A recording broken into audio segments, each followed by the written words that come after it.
আজকে আমরা এই জাহাজটিতে পুরো ১.৫ ঘন্টার জার্নি করব। এজন্য আমরা সর্বপ্রথমে টিকিট কাউন্টার থেকে জন প্রতি ২৫,০০০ ওয়ান, যেটা বাংলা টাকায় প্রায় ২,৫০০ কেটে নিলাম টিকিট। এরপর সিরিয়াল বাই সিরিয়াল ঢুকে পড়লাম জাহাজটির ভিতরে। একদম উপরে ৩ তলা বিশিষ্ট জাহাজের উপরে আমরা উঠে পড়লাম। পরবর্তীতে সকলেই ব্যস্ত আমরা চিপস খাওয়াতে পাখিকে। আসলে পাখিকে চিপস না খাওয়ালে যেন জাহাজের জার্নিটা সম্পূর্ণ হয় না। দেখুন, এর ব্যতিক্রম আমিও নই, আমিও ধরে আছি চিপস কিভাবে পাখি নিয়ে গেল। এই অনুভূতি প্রকাশ করার নয়। আমরা ঘুরে বেড়াচ্ছি জাহাজে, কিন্তু মনে হচ্ছে পুরো প্রকৃতি আমাদের পিছে ছুটে আসছে। এই পাখিগুলো পুরো জার্নিটা আমাদের সাথে ছিল। এই পাখিগুলো কেন এভাবে ঘুরে বেড়ায়?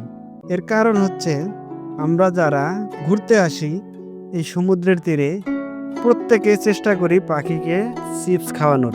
এই চিপস খাওয়ার লোভে এই পাখিগুলো সারা দিন যতবার এই জাহাজটি নদীতে ভাসে ততবারই পিছনে পিছনে এই পাখিগুলো ঘুরতে থাকে আর মানুষের দেওয়া এই খাবারগুলো খেতে থাকে।